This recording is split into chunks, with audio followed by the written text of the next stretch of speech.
Halo guys, balik lagi bersama dengan Red Deer Manhwa.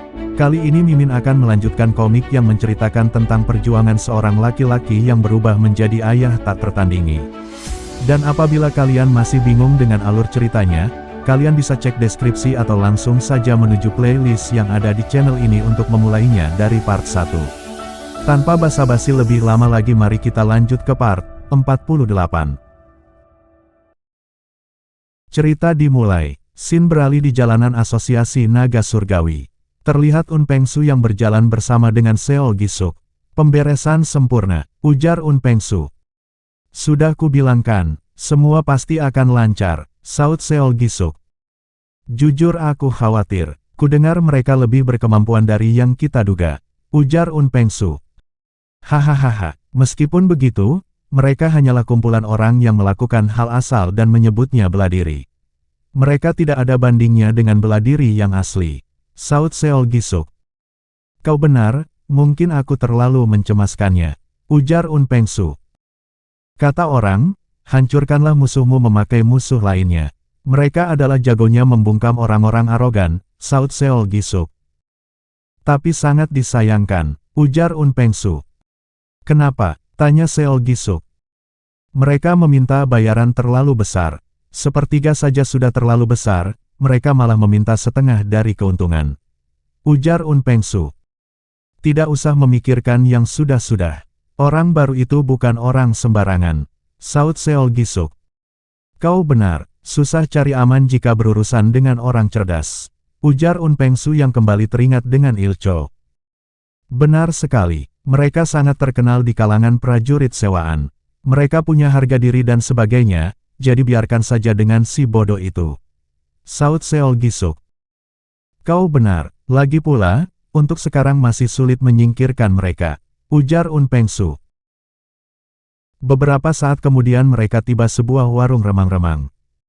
Selamat datang, sambut pelayan warung remang-remang. Kemudian sambil mengantarkan mereka, pelayan remang-remang bertanya, apa Anda Tuan Un dan Tuan Seol? Kemudian pelayan warung remang-remang itu mengantarkan mereka ke sebuah ruangan. Dan ketika mereka memasukinya, mereka disambut dengan beberapa cewek bohai. Di mana yang lain? Tanya Seol Gisuk yang sudah ngiler melihat cewek bohai dan montok. Mereka berkata akan menyusul, jadi silahkan nikmati terlebih dulu, jawab pelayan warung remang-remang. Oh begitu, ujar Seol Gisuk. Yang kemudian teralihkan saat melihat Un Pengsu. Sejak kapan dia sudah minum? Ujar Seol Gisuk yang melihat Un Pengsu. Mari mendekat sedikit, tidak usah sungkan, sambut cewek bohai kepadanya Un Pengsu. Hehehehe, saut Un Pengsu yang menurut saja dengan wajah merahnya. Ah, Tuan Sil, mari bersama kami, ujar salah seorang cewek bohai yang tiba-tiba mendekati Seol Gisuk. Oh, baiklah, saut Seol Gisuk. Mari kutuangkan segelas lagi. Tuan Un, Tuan Sil, aku tidak mau dituangkan oleh pria. Sini biar saya tuangkan. Kalian sangat gagah, rayu para wanita penghibur. Waktu terus berjalan ketika para cewek bohai merayu keduanya, hingga terkapar mabuk tertidur di lantai. Dan beberapa saat kemudian MC kita datang dan melihat mereka berdua yang sudah terkapar karena mabuk. Kemudian MC kita berpikir dalam hati, dia adalah seorang ayah sepertiku. Dia berada di organisasi yang sama denganku. MC kita kemudian terdiam termenung larut dengan pikirannya. Kakak, panggil Ilcho dari arah belakang yang datang menghampiri MC kita. Kemudian lanjut bertanya, apa sekarang kau ragu? Tidak ada yang kuragukan. Jika mereka mengincar nyawa seseorang, seharusnya tahu resikonya, ujar MC kita. Yang kemudian lanjut berkata, aku ingin mendengar kata-kata terakhir mereka. Tapi ini adalah cara mereka berurusan dengan kita. Mendengar hal itu Ilcho kemudian berpikir dalam hati. Dia benar-benar sudah jadi lembut. Kemudian lanjut berkata, sebaiknya kau kembali saja kak. Biar aku yang mengurusnya. Kenapa jadi kau? Saut MC kita. Yang kemudian lanjut berkata, aku yang bertanggung jawab. Selesai berkata seperti itu, MC kita memandangi Un Peng Su dan Seol Gi Suk yang terkapar mabuk untuk terakhir kalinya. Scene beralih keesokan harinya. Mereka hilang, tanya Tang Gungang kandidat pewaris Dangmun. Benar, jawab bawahannya melaporkan. Apa mereka pergi ke saudaraku, pihak Gunjun? Tanya Tang Gungang lagi. Tidak, meskipun kepala klan Un tidak cukup kompeten dan memiliki mulut yang lancang, tetapi dia setia kepada Anda. Jawab bawahannya. Kesetiaan ya, aku tidak peduli dengan kesetiaan orang seperti mereka. Ujar Tang Gungang. Dia cukup berguna, kita butuh uang untuk memanfaatkan orang. Saut bawahannya. Yang kemudian lanjut berkata, tapi ada banyak tanda-tanda yang patut dipertanyakan. Meski mereka orang yang lancang, tetapi memiliki uang begitu banyak. Jika sampai adikmu terlibat dalam dengan mereka, ujar bawahannya yang belum selesai berkata. Kemudian di-stop oleh Tang Gungang dengan isyarat tangan, lalu lanjut berkata. Haruskah kupedulikan hal-hal sepele begitu? Atasilah. Baik, jawab bawahannya. Kemudian Tang Gungang berpikir dalam hati. Aku sama sekali tidak suka. Semuanya gara-gara ayah. Andai saja dia langsung melantikku sebagai pewaris, saudaraku tidak akan merangkak naik seperti ini. Dia sudah tidak waras. Scene beralih di sebuah tempat. Terlihat naga langit Tang Munbi dan Tang Gun Oh sedang berjalan-jalan. Saat berjalan Tang Munbi berkata, pada zaman ini, bahkan langit yang kulihat selama puluhan tahun terlihat seperti baru. Apakah waktuku sudah dekat ya? Orang sehat seperti Anda tidak boleh berkata seperti itu. Saut Tang Gun Oh. Usiaku sudah lebih dari 80 tahun. Kita tidak bisa melawan hukum alam. Ujar Tang Munbi kembali. Mendengar hal itu Tang Gun Oh hanya bisa terdiam sedih. Kemudian Tang Munbi menoleh dan lanjut bertanya. Bagaimana anak-anakku? Apa mereka masih sama? Tidak ada masalah yang istimewa. Anda tidak perlu mencemaskannya. Jawab Tang Gun Oh. Mereka sangat bodoh. Mereka tidak punya hal yang patut dibanggakan selain menjadi bagian dari klan Tang, tetapi sangat serakah. Ujar Tang Munbi. Standarisasi Anda terlalu tinggi saja. Mereka adalah ahli bela diri yang hebat. Saut Tang Gun Oh. Cih, andai saja kau lebih punya ambisi Gun Oh. Ujar Tang Munbi. Mendengar hal itu, Tang Gun Oh terdiam menunduk. Melihat hal itu Tang Munbi berpikir dalam hati. Bagaimana bisa orang lembut sepertinya lahir di keluarga ini? Lalu lanjut berkata, ada suara yang berada dari kastil. Cobalah periksa. Baik, saut Tang Gun Oh. Kemudian Tang Munbi dan Tang Gun Oh lanjut berjalan kembali. Saat berjalan Tang Munbi melihat ke langit sambil berpikir dalam hati. Apakah aku punya waktu yang cukup? Chapter beralih ke kediaman keluarga Li. Lakukan sesuai janji, ujar kakek kembar kepada Li Haengbok. Yang terus-menerus mengganggu Li Haengbok belajar. Lakukan, kami akan tetap menunggu seperti ini, karena tidak ada banyak waktu lagi yang tersisa. Ujar kakek kembar kembali. Pekerjaan seperti ini butuh waktu. Kalian pikir tidak pusing memikirkannya? Saut Li Haengbok. Kupikir kau sudah punya rencana, karena begitu percaya diri. Jika kau tidak mampu, maka mintalah bantuan ayahmu. Ujar kakek kembar. Kemudian salah seorang kakek kembar teringat sesuatu dan lanjut berkata. Benar juga, dia selalu punya solusi tanpa berpikir panjang. Aku sudah punya rencana, tapi yang namanya rencana tidak berjalan lancar. Aku harus memikirkan banyak aspek, mana saja yang perlu diantisipasi. Pokoknya bersabar saja, nanti pasti kuberikan, ujar Li Haengbok. Kemudian secara tiba-tiba ayah Li Haengbok, Li Gangjin berkata, ada apa ribut-ribut begini? Ayah, saut Li Haengbok. Sungguh panjang umur, bantulah putramu memenuhi janjinya kepada kami, ujar kakek kembar. Sudah kubilang, bisa kulakukan sendiri, saut Li Haengbok. Memang apa yang dijanjikan Haengbok? Tanya Li Gangjin. Seharusnya dia membawakan murid kami, tetapi terlalu lama. Tolong ikutlah bertanggung jawab, karena kami harus meninggalkan mereka demi menolongnya. Ujar kakek kembar. Jangan bicara seperti itu. Mereka belum jadi murid kalian secara resmi, lagi pula kemungkinan mereka mau sangat kecil. Kelima naga sudah berniat menjadi guru mereka, jadi kalian susah ikut serta. Saut Li Haengbok. Bocah tengil, jangan bilang, Tuhan saja maha ampun dolar berlaku untukmu. Kami sudah menjadikan murid jika bukan karenamu. Jangan malah samakan kami dengan orang-orang itu. Ujar kakek kembar yang kesal. Naga langit adalah salah satu dari 5 di bawah langit loh. Memang anggota 7 iblis seperti kalian sanggup melawannya? Tanya Li Haengbok. Mau kami buktikan sekarang juga. Biar kami potong leher orang-orang licik itu. Jawab kakek kembar. Haruskah ayahmu ini mengetahui apa yang terjadi? Tanya Li Gangjin tiba-tiba. Kemudian chapter sedikit bergeser beberapa waktu ke depan, saat Li Haengbok menceritakan semuanya. Jadi kalian menginginkan anak-anaknya, kau juga butuh si ayah? Tanya Li Gangjin. Kau juga pasti menyukai orang yang berbeda dari murim sepertinya. Bahkan justru, kurasa dia membenci orang murim. Jawab Li Haengbok. Meski belum waktunya, tapi kurasa tidak masalah jika hanya menyapa mereka. Ujar Li Gangjin. Jadi kau mau melakukannya demi kami? Tanya antusias kakek kembar. Janji yang dibuat anakku juga termasuk janjiku. Jawab Li Gangjin. Yang kemudian lanjut berkata, akan tetapi, Haengbok juga benar. Pria di keluarga Tang cukup berbahaya. Jangan bertindak buru-buru. Apa kau bilang? Seru serempak kakek kembar. Selain itu, bukan dia satu-satunya yang ada di asosiasi naga langit. Masih ada orang lain yang bisa membuat kalian terkejut. Ujar Li Gangjin. Panggil saja Bapak Gereja Pencerahan sekalian. Kami tidak akan tersentak sedikitpun. Saut kakek kembar. Apa kalian ingin menghabiskan waktu 30 tahun terkurung dalam gua lagi? Ujar Li Gangjin.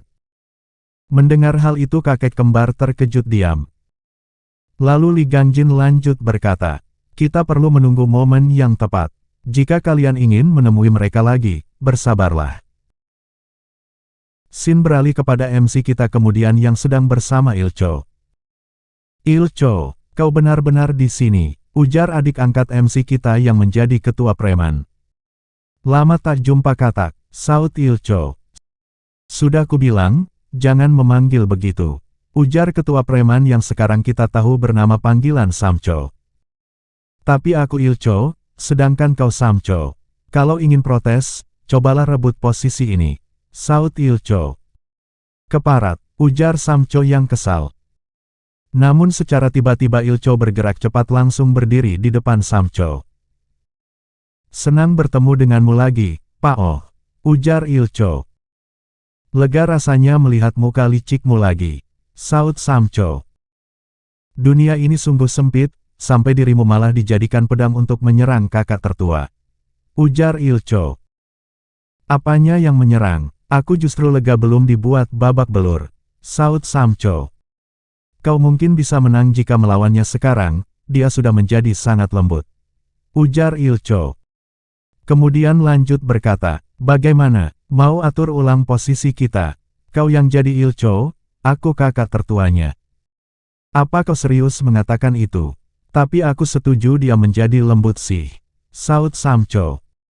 Terserah, kalian saja yang jadi Ilcho dan kakak tertua. Ujar MC kita sambil merenggangkan ototnya. Kemudian chapter sedikit bergeser beberapa saat kemudian saat mereka selesai berdiskusi. Semua sudah bereskan, ujar MC kita. Karena ada katak yang mendukung kita, jadi mengatur segalanya takkan terlalu sulit. Apa kedepannya tidak ada masalah? Tanya Ilcho. Aku punya orang yang siap mengawasi. Jawab MC kita. Entah siapa orangnya, tapi ku yakin tidak akan mudah. Waktu ku periksa jejak dokumennya, mereka memberikan kontribusi besar sebagai suap. Para petinggi pasti akan kelabakan mencari uang yang hilang, entah dari fraksi manapun. Saut Ilcho. Mendengar hal itu MC kita berpikir dalam hati. Jika Akgun saja bilang begini, berarti kedepannya pasti berat. Artinya wakil kepala Chun ketempatkan di situasi yang sulit. Entah siapa yang membantumu, bukankah lebih baik sedikit meringankan bebannya? Ujar Ilcho lagi. Apa kau punya solusinya? Tanya MC kita. Ada banyak solusinya. Solusi terbaik adalah memberikan uang pada beberapa pihak. Jawab Ilcho. Kalau begitu berikan saja, saut MC kita. Aku tidak tahu kemana saja uangnya diberikan, hanya dari buku. Makanya ingin ku tanyakan, ujar Ilcho kembali. Kemudian Ilcho dan MC kita saling menatap diam tanpa kata. Kemudian MC kita lanjut berkata, itu ibarat sekali tepuk dua nyamuk tergeletak. Karena nampaknya kau ingin tetap di sini untuk jaga-jaga, maka kita butuh investasi jangka panjang. Saut Ilcho. Uang yang berputar lebih banyak dari perkiraanku, ujar MC kita. Sebab itulah, kami ingin berhenti jadi prajurit sewaan dan mendirikan markas di sini. Saut Samcho.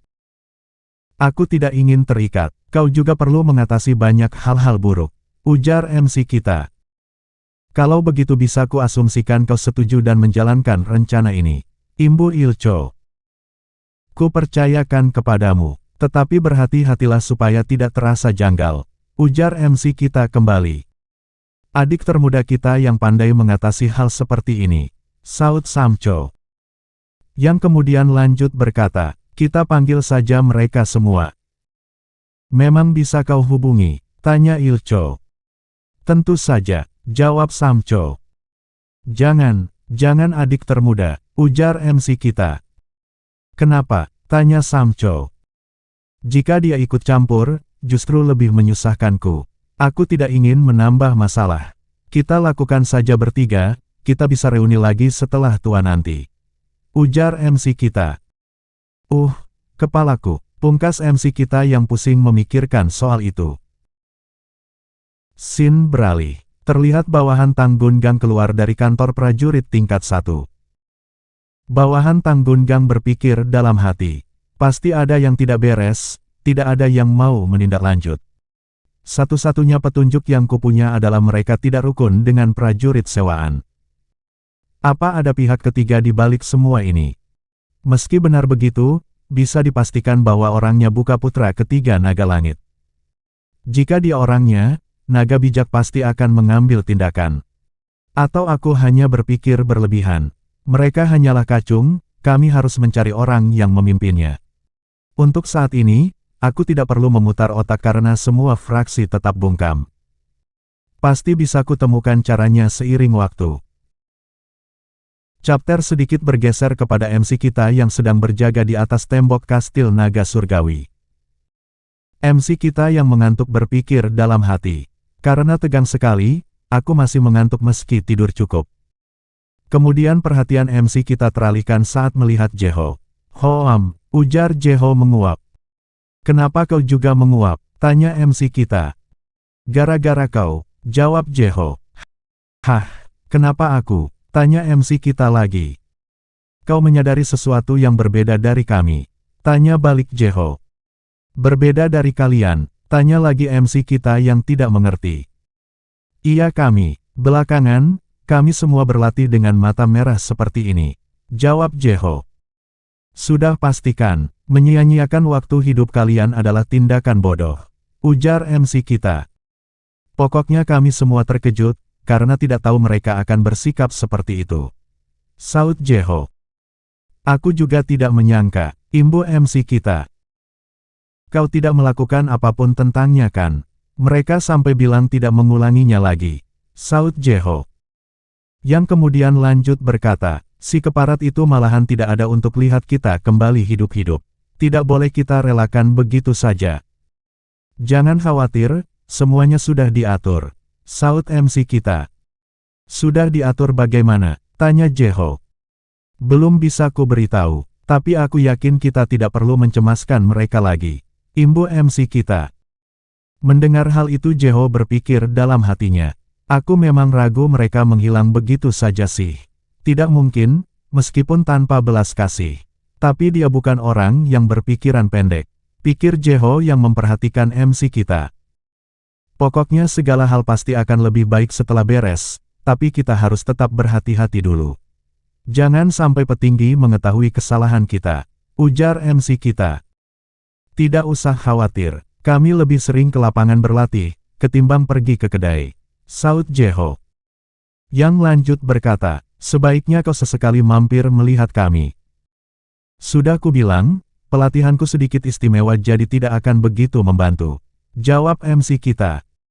Yang kemudian lanjut berkata, oh, aku jadi ingat sesuatu.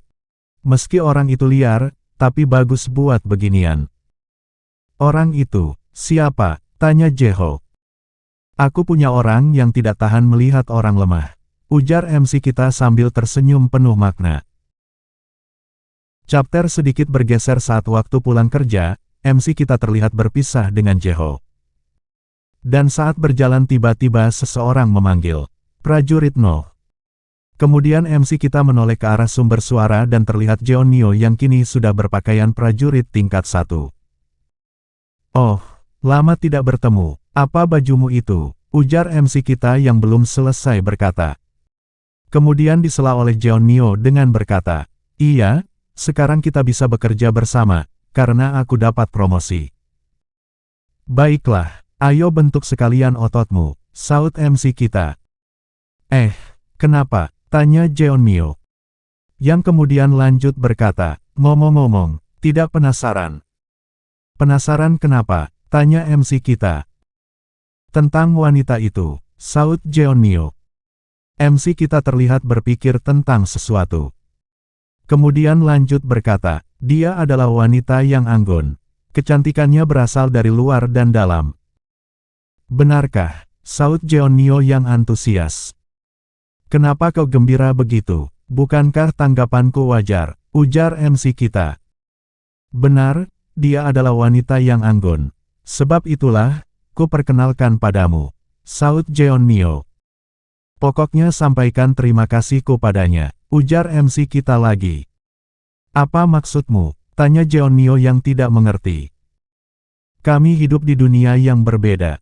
Orang sepertiku tidak cocok untuknya. Imbu MC kita.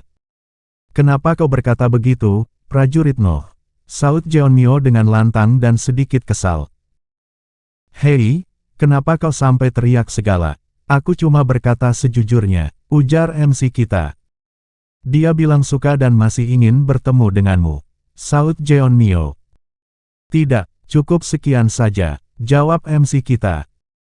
Prajurit No, saut Jeonnyo. Berhentilah membahas hal yang tidak perlu dan mulailah mencemaskan dirimu sebagai prajurit tingkat 1. Kita ubah badan rentanmu itu. Pungkas MC kita. Mendengar hal itu Jeonnyo menatap MC kita dengan kesal. Scene beralih di balai pengobatan naga surgawi. Terlihat MC kita yang sedang berendam di cairan obat dan juga terlihat Xin Ui yang sedang mencium kendi bekas cairan obat yang digunakan MC kita. Melihat Xin Ui begitu, MC kita berkata, apa kau sadar menciumi apa Pak? Aku hanya mencari tahu rasionya. Kau tidak mau memberitahunya padaku. Saut Xin Ui. Rahasia sekte mana mungkin kuberikan begitu saja, ujar MC kita. Begitukah sikapmu pada penyelamat hidupmu? Saut Xin Ui. Hehehehe, justru sebab itulah, aku bekerja sama denganmu tanpa komplain. Imbu MC kita. Semuanya terlalu mencurigakan. Apa kau mata-mata dari asosiasi lain? Tanya Xin Ui. Tanyakan saja pada naga bijak yang memilihku. Lagi pula, aku sudah bekerja di sini selama 10 tahun. Imbu MC kita. Sebab itulah aku curiga, aku masih tidak percaya badanmu terbentuk karena pemandian obat ini. Saut Xin Ui. Hehehehe, otot-otot ini tidak terbentuk dalam sehari. Aku telah menjalani kerja keras yang tak terbayangkan. Ujar MC kita. Kau tidak berpikir posem ini sedikit lancang? Tanya Xin Ui yang melihat MC mengacungkan lengannya. Lancang apanya? Aku cuma memamerkan otot. Kau juga akan menaruh jarum kan? Jawab MC kita. Tentu saja, rahasiamu pasti kukuak. Ulurkan tanganmu. Saut Xin Ui dengan kesal. Pak, apa jarum itu tidak terlalu? Ujar MC kita yang melihat Xin Ui mengeluarkan jarum. Yang kemudian lanjut berkata, kegedean. Xin Ui mendekati MC kita dengan senyum menyeringai sambil mengacungkan jarum. Sekian untuk episode kali ini, Jangan lupa subscribe untuk update video-video terbaru dari Mimin, dan juga bantu share biar channel ini berkembang dan membuat Mimin semangat. Sekian dari Mimin, wassalamualaikum warahmatullahi wabarakatuh, and see you next time.